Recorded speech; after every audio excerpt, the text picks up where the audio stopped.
Personne à mobilité réduite, Abdoul Rafiou est enseignant dans une université bilingue à Lomé. Malgré son handicap, il est très actif et aime les défis. Candidat à l'initiative Leader pour les jeunes Africains 2016 et médaillé d'or au concours international Toastmaster District 94 qui s'est déroulé à Abidjan en Côte d'Ivoire. Pour lui, le handicap n'est pas un frein, au contraire, c'est un atout. Je me rends compte que je représente l'espoir de beaucoup de personnes. Parce que beaucoup me font signe,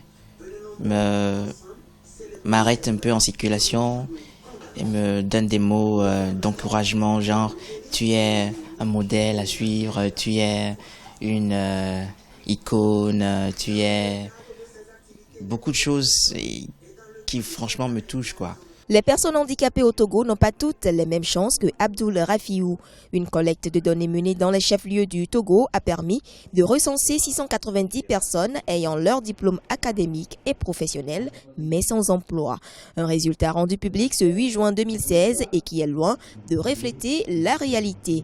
L'initiative est de la Fédération togolaise des associations de personnes handicapées. Il faut dire que les chiffres qu'on a eus, ça nous a également permis de pouvoir placer un certain nombre de personnes handicapées parce que des institutions nous ont approchés et qui cherchent des personnes handicapées pour des postes. Et justement, suite à nos sensibilisations. Il y a de cela quelques années, on ne pouvait même pas parler d'une loi sur les personnes handicapées au Togo. Mais aujourd'hui, cette loi existe et est en cours de révision.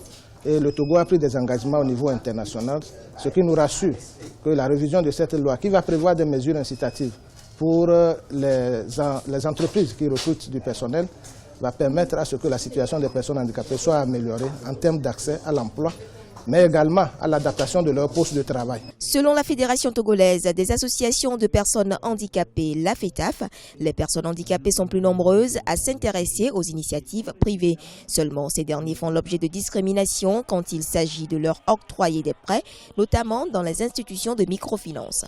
Organisation de la société civile, la FETAF compte une trentaine d'associations membres et se distingue aujourd'hui comme partenaire privilégié de l'État.